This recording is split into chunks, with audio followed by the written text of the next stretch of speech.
ಧರ್ಮಸ್ಥಳ ಬುರುಡೆ ಪ್ರಕರಣ ದಿನಕ್ಕೊಂದು ತಿರುವನ್ನ ಪಡೆದುಕೊಳ್ತಾ ಇದೆ. ಬುರುಡೆ ಷಡ್ಯಂತ್ರ ರಚನೆಯಾಗಿದ್ದೇ ಬೆಂಗಳೂರಿನಲ್ಲ ಎನ್ನುವ ಪ್ರಶ್ನೆ ಉದ್ಭವಿಸಿದೆ. ಬೆಂಗಳೂರಿನ ವಿದ್ಯಾರಣ್ಯಪುರದ ಬಿಕೆ ಬಡಾವಣೆಯ ಎಸ್ಬಿ ಮ್ಯಾನ್ಷನ್ನಲ್ಲಿ ಬುರುಡೆ ತಂದಿದ್ದ ಚಿನ್ನಯ್ಯ ಮತ್ತು ಗ್ಯಾಂಗ್ ಉಳಿದುಕೊಂಡಿತ್ತು.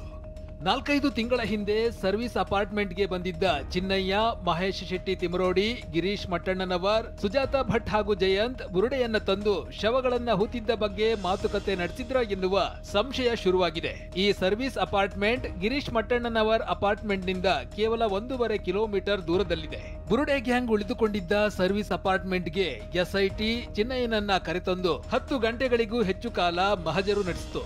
ಎಸ್ಪಿ ಸೈಮನ್ ನೇತೃತ್ವದಲ್ಲಿ 20 ಅಧಿಕಾರಿಗಳು, ಸಿಬ್ಬಂದಿ ಮಹಜರನ್ನ ನಡೆಸಿದ್ರು. ಒಂದು ತಂಡ ಮಹಜರು ನಡೆಸಿದ್ರೆ ಅಧಿಕಾರಿಗಳ ಇನ್ನೊಂದು ತಂಡ ಸರ್ವಿಸ್ ಅಪಾರ್ಟ್ಮೆಂಟ್ನ ಲೆಡ್ಜರ್ ಪರಿಶೀಲಿಸಿತು.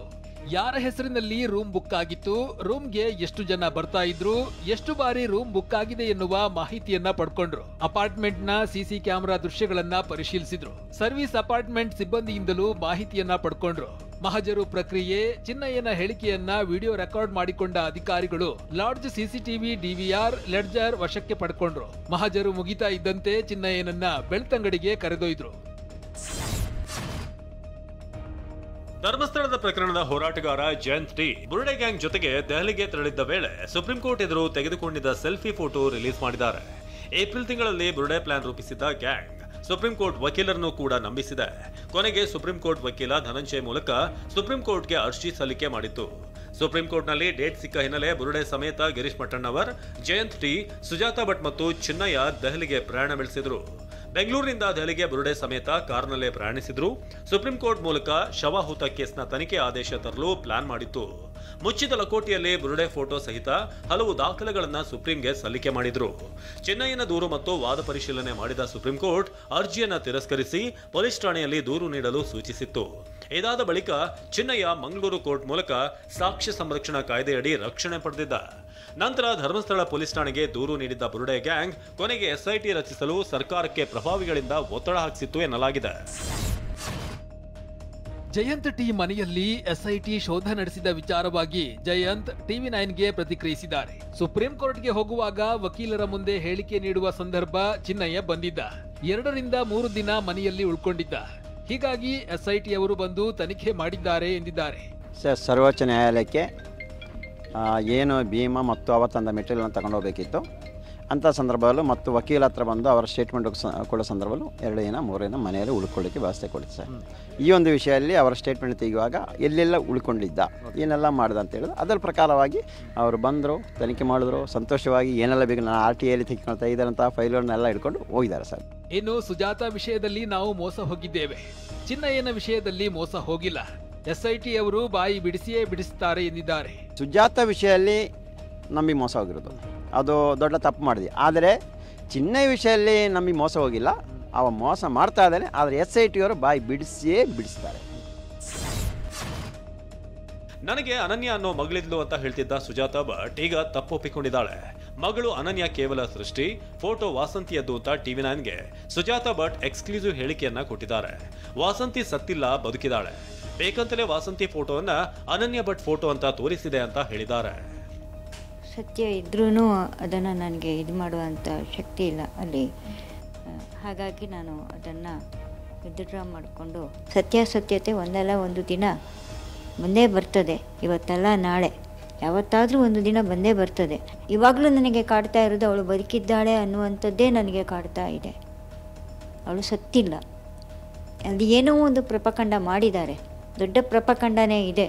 ಆ ಫೋಟೋವನ್ನು ನಾನು ಬೇಕಂತಲೇ ನಾನು ಇದರಲ್ಲಿ ನಾನು ಮೀಡಿಯಾದ ಮುಂದೆ ನಾನು ತೋರಿಸಿರುವಂಥದ್ದು, ಬೇಕಂತಲೇ ನಾನು ತೋರಿಸಿರುವಂಥದ್ದು. ಇನ್ನು ತಾತನ ಕಾಲದ ಜಾಗವನ್ನ ಧರ್ಮಸ್ಥಳಕ್ಕೆ ದಾನ ಮಾಡಿದ್ದಾರೆ. ನಾನು ಜೀವಂತವಾಗಿದ್ದು ಸತ್ತಿದ್ದೇನೆಂದು ಹೇಳಿದ್ದಾರೆ. ಇದು ನನಗೆ ತುಂಬಾ ನೋವು ತಂದಿದೆ ಅಂತಲೂ ಕೂಡ ಸುಜಾತಾ ಹೇಳಿದ್ದಾರೆ. ಅಲ್ಲದೆ ಧರ್ಮಸ್ಥಳ ಪ್ರಕರಣಕ್ಕೆ ಸಂಬಂಧಪಟ್ಟ ಹಾಗೆ ಮಾತನಾಡಿದ ಸುಜಾತಾ, ಬೆಂಕಿ ಇಲ್ಲದೆ ಹೊಗೆ ಆಡಲ್ಲ, ಸತ್ಯ ಇಂದಲ್ಲ ನಾಳೆ ಹೊರಗೆ ಬಂದೇ ಬರುತ್ತೆ ಅಂತ ಹೇಳಿದ್ದಾರೆ.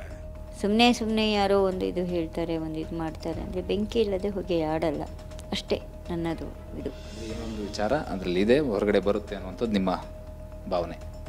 ಬರುತ್ತೆ, ಇವತ್ತೆಲ್ಲ ನಾಳೆ ಬಂದೇ ಬರಬೇಕು, ಬರುತ್ತೆ. ಯಾರು ಏನು ಧರ್ಮಸ್ಥಳ ಗ್ರಾಮದಲ್ಲಿ ನಡೆಯುತ್ತಿರುವಂತಹ ಒಂದು ಇದು ಕೃತ್ಯ, ಅದು ಎಷ್ಟು ಸತ್ಯ ಎಷ್ಟು ಸುಳ್ಳು ಅಲ್ಲಿಯ ಜನತೆಗೆ ಗೊತ್ತು. ಅದು ಸೋಮವಾರ ಚಿನ್ನಯ್ಯನ 10 ದಿನಗಳ ಕಸ್ಟಡಿ ಅವಧಿ ಅಂತ್ಯಗೊಳ್ಳಲಿದೆ.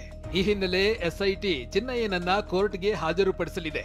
ಇನ್ನು ಅನೇಕ ಕಡೆಗಳಲ್ಲಿ ಮಹಜರು ಬಾಕಿ ಇರುವ ಕಾರಣ ಮತ್ತೆ ಕಸ್ಟಡಿಗೆ ಕೇಳುವ ಸಾಧ್ಯತೆ ಇದೆ.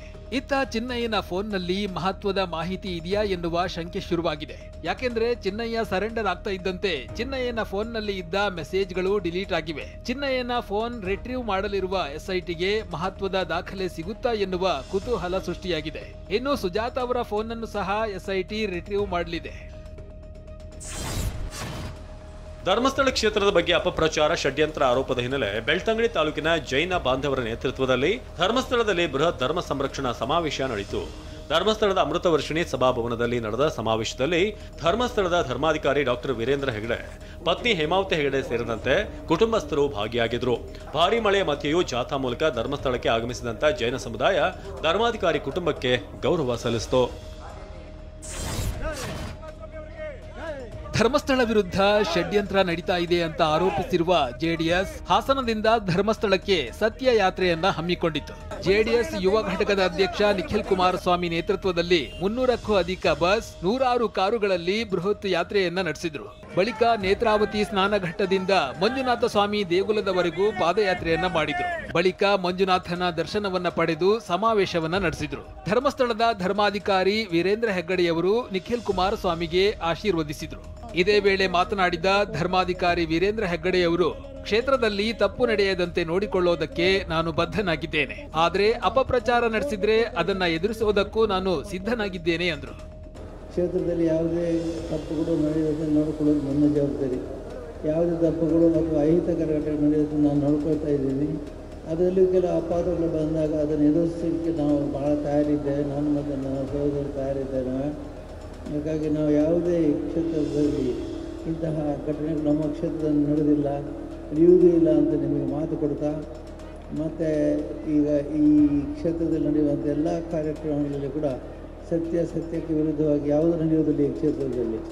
ಹಾಗಾಗಿ ನಾವು ನಿಮ್ಮೆಲ್ಲರೂ ಕೂಡ ಇಷ್ಟು ಸಂಖ್ಯೆಯಲ್ಲಿ ಬಂದು ತಮ್ಮ ಪ್ರೀತಿಯನ್ನು ತೋರಿಸತಕ್ಕ ನಿಮ್ಮೆಲ್ಲರಿಗೂ ನಾನು ತುಂಬ ಆಭಾರಿಯಾಗಿದ್ದೇನೆ.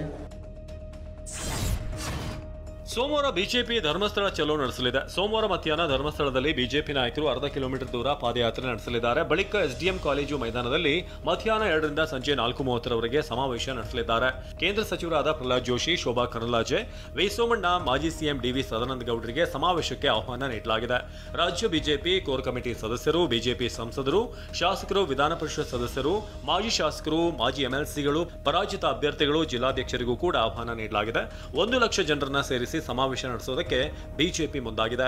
ಭಾನುವಾರ ಧರ್ಮಸ್ಥಳಕ್ಕೆ ತೆರಳಿ ಮಂಜುನಾಥನ ದರ್ಶನ ಪಡೆದ ಎಂಪಿ ರೇಣುಕಾಚಾರ್ಯ ಬಳಿಕ ಡಾಕ್ಟರ್ ವೀರೇಂದ್ರ ಹೆಗಡೆ ಜೊತೆ ಸಮಾಲೋಚನೆ ನಡೆಸಿದ್ರು. ಇನ್ನು ಶಾಸಕ ಜನಾರ್ದನ್ ರೆಡ್ಡಿ ಕೊಪ್ಪಳದ ಗಂಗಾವತಿ ತಾಲೂಕಿನ ಚಿಂತಾಮಣಿ ಬಳಿ ತುಂಗಭದ್ರಾ ನದಿ ನೀರು ತೆಗೆದುಕೊಂಡು ಹೋಗಿ ಮಂಜುನಾಥನಿಗೆ ಅಭಿಷೇಕ ಮಾಡಿಸಲು ನಿರ್ಧರಿಸಿದ್ದಾರೆ. ಜೆಡಿಎಸ್ ಬಿಜೆಪಿ ಧರ್ಮಸ್ಥಳ ಚಲೋ ಯಾತ್ರೆಗೆ ಸಿಎಂ ಸಿದ್ದರಾಮಯ್ಯ ಮತ್ತು ಡಿಸಿಎಂ ಡಿಕೆ ಶಿವಕುಮಾರ್ ಟಾಂಗ್ ಕೊಟ್ಟಿದ್ದಾರೆ. ನಾವು ಸತ್ಯ ಹೊರಬರಲಿ ಅನ್ನೋ ಕಾರಣಕ್ಕೆ ಎಸ್ಐಟಿ ರಚನೆ ಮಾಡಿದ್ದೇವೆ. ಅದನ್ನ ವೀರೇಂದ್ರ ಹೆಗಡೆ ಅವರು ಕೂಡ ಸ್ವಾಗತ ಮಾಡಿದ್ದಾರೆ ಅಂತ ಸಿಎಂ ಹೇಳಿದ್ದಾರೆ. ಇನ್ನು ಬಿಜೆಪಿ ಜೆಡಿಎಸ್ನವರು ರಾಜಕೀಯ ಕಾರಣಕ್ಕೆ ಯಾತ್ರೆ ಮಾಡ್ತಿದ್ದಾರೆ ಅಂತ ಡಿಕೆ ಕಿಡಿಕಾರಿದ್ದಾರೆ. ಧರ್ಮಸ್ಥಳದ ಹೆಗ್ಡೆ ಅವರೇ ಸ್ವಾಗತ ಮಾಡಿದ್ದಾರೆ. ಸತ್ಯ ಹೊರಬರ್ಬೇಕಲ್ಲ, ನಾವು ಸತ್ಯ ಹೊರಬರಬೇಕು ಅನ್ನೋ ಕಾರಣಕ್ಕೋಸ್ಕರವಾಗಿ ಎಸ್ಐಟಿ ಮಾಡಿದ್ದೆ. ಧರ್ಮಸ್ಥಳದಲ್ಲಿ ಏನೂ ಸಿಗುವುದಿಲ್ಲ ಅವರಿಗೆ. ಧರ್ಮಸ್ಥಳದಲ್ಲಿ ಅವರ ವೈಯಕ್ತಿಕವಾದ ವಿಚಾರಕ್ಕೆ ಪ್ರಾರ್ಥನೆ ಮಾಡ್ಕೋಬೋದೇ ಹೊರತು ಏನು ಲಾಭ ಏನು ಸಿಗ್ತದೆ. ದಸರಾ ಉದ್ಘಾಟನೆಗೆ ಖ್ಯಾತ ಸಾಹಿತಿ ಬಾನು ಮುಷ್ತಾಕ್ರನ್ನ ಆಯ್ಕೆ ಮಾಡಿದ್ದಕ್ಕೆ ವಿರೋಧ ವ್ಯಕ್ತವಾಗಿದೆ. ಈ ಮಧ್ಯೆ ವಿಪಕ್ಷ ನಾಯಕ ಆರ್ ಅಶೋಕ್ ಚಾಮುಂಡಿ ಬೆಟ್ಟಕ್ಕೆ ಭೇಟಿ ನೀಡಿ ತಾಯಿ ಚಾಮುಂಡೇಶ್ವರಿಗೆ ವಿಶೇಷ ಪೂಜೆ ಸಲ್ಲಿಸಿದರು. ಕೆಆರ್ ಕ್ಷೇತ್ರದ ಶಾಸಕ ಶ್ರೀವತ್ಸ, ಮಾಜಿ ಸಂಸದ ಪ್ರತಾಪ್ ಸಿಂಹ, ಮೈಸೂರು ನಗರ ಬಿಜೆಪಿ ಅಧ್ಯಕ್ಷ ನಾಗೇಂದ್ರ ಸೇರಿದಂತೆ ಹಲವರು ಅಶೋಕ್ಗೆ ಸಾಥ್ ನೀಡಿದರು. ಈ ವೇಳೆ ಮಾತನಾಡಿದ ಆರ್ ಅಶೋಕ್, ಹಿಂದೂಗಳ ಭಾವನೆಗೆ ಧಕ್ಕೆ ತರದಂತೆ ಕಾಂಗ್ರೆಸ್ ಸರ್ಕಾರಕ್ಕೆ ಒಳ್ಳೆ ಬುದ್ಧಿ ಕೊಡ್ಲಿ ಅಂತ ಬೇಡಿಕೊಂಡಿದ್ದೇನೆ ಎಂದರು. ಇಂಥ ಪವಿತ್ರವಾದಂಥ ಹಬ್ಬಕ್ಕೆ ಅಪವಿತ್ರ ಮಾಡಬೇಡಿ. ಇನ್ನಾದರೂ ತಾಯಿ ಚಾಮುಂಡೇಶ್ವರಿ ಅವರಿಗೆ ಒಂದು ಸ್ವಲ್ಪ ಮಾರ್ಗದರ್ಶನ ಮಾಡಲಿ. ಈ ಶ್ರದ್ಧಾ ಕೇಂದ್ರಗಳು ಹಾಗೆ ಉಳಿಬೇಕು ಅನ್ನೋ ಒಂದು ಉದ್ದೇಶದಿಂದ ನಾನು ಬಂದಿದ್ದೀನಿ. ಬಾನು ಮುಷ್ತಾಕ್ ಹಸುವಿನ ಮಾಂಸ ತಿನ್ನುತ್ತಾರೆ ಎಂದಿದಂತ ವಿಪಕ್ಷ ನಾಯಕ ಆರ್ ಅಶೋಕ್ಗೆ ಸಿಎಂ ತೆರಿಗೇಟು ಕೊಟ್ಟಿದ್ದಾರೆ. ಹೀಗೆ ಹೇಳುವವರು ಡೋಂಗಿಗಳು ಎಂದಿದ್ದಾರೆ. ಈ ಬಾನು ಮುಷ್ತಾಕ್ ಅವರು ಹಸುವಿನ ಮಾಂಸವನ್ನು ತಿಂತಾರೆ. ಇಲ್ಲಿ ಗೋ ಪೂಜೆ ಮಾಡೋದು ಹೆಂಗೆ ಮಾಡಾಕ್ತಾರೆ ಅವರು? ಈಗ ಢೋಂಗಿಗಳು ಮಾತಾಡೋದು ಈ ಢೋಂಗಿಗಳು ಮಾತಕ್ಕೆಲ್ಲ ರಾಜಕೀಯಕ್ಕೋಸ್ಕರ ಮಾತಾಡೋದಕ್ಕೆಲ್ಲ ನಾವು ತಲೆ ಕೆಡಿಸ್ಕೋಬೇಕಾಗುತ್ತೆ. ಬೆಳಗಾವಿ ಜಿಲ್ಲೆಯ ಹುಕ್ಕೇರಿ ತಾಲೂಕಿನ ಬಸಾಪುರ ಗ್ರಾಮ ಪಂಚಾಯಿತಿ ಅಧ್ಯಕ್ಷ 15 ವರ್ಷದ ಬಾಲಕಿಯನ್ನ ಮದುವೆಯಾಗಿದ್ದಾನೆ. 2023 ನವೆಂಬರ್ 5ರಂದು ಅಪ್ರಾಪ್ತೆ ಜೊತೆ ಮದುವೆಯಾಗಿದ್ದ ಭೀಮಶಿ ಕಾಲಿಮಣಿ ಬಂಧನ ಭೀತಿಯಿಂದ ಬಾಲಕಿಯ ನಕಲಿ ಜನನ ಪ್ರಮಾಣ ಪತ್ರ ವೈರಲ್ ಮಾಡಿದ್ದ. ಶಾಲೆ ವರ್ಗಾವಣೆ ಪತ್ರದ ಜೊತೆಗೆ ಹೋಲಿಕೆ ಮಾಡಿದಾಗ ಭೀಮಶಿ ಬಾಲ್ಯ ವಿವಾಹವಾಗಿರುವುದು ದೃಢವಾಗಿದೆ. ಪೋಕ್ಸೋ ಕಾಯ್ದೆಯಡಿ ಕೇಸ್ ದಾಖಲಾಗ್ತಿದ್ದಂತೆ ಭೀಮಶಿ ಪರಾರಿಯಾಗಿದ್ದಾನೆ. ಆಗಸ್ಟ್ 27ರಂದು ಸೌಪರ್ಣಿಕಾ ನದಿಯಲ್ಲಿ ಕೊಚ್ಚಿ ಹೋಗಿದ್ದ ವಸುಧಾ ಮೃತದೇಹ ಪತ್ತೆಯಾಗಿದೆ. ಉಡುಪಿಯ ಕೊಲ್ಲೂರು ಮೂಕಾಂಬಿಕಾ ದೇಗುಲಕ್ಕೆ ಬಂದಿದ್ದ ವಸುಧಾ ನದಿಯಲ್ಲಿ ಈಜುವಾಗ ನೀರಿನ ರಭಸಕ್ಕೆ ಕೊಚ್ಚಿ ಹೋಗಿದ್ರು. ನದಿಯಲ್ಲಿ ಮುಳುಗುತ್ತಿದ್ದ ದೃಶ್ಯ ಸಿಸಿಟಿವಿಯಲ್ಲಿ ಸೆರೆಯಾಗಿತ್ತು. ಮುಳುಗು ತಜ್ಞ ಈಶ್ವರ್, ಅಗ್ನಿಶಾಮಕ ಸಿಬ್ಬಂದಿ ಶವ ಪತ್ತೆ ಹಚ್ಚಿದ್ದಾರೆ.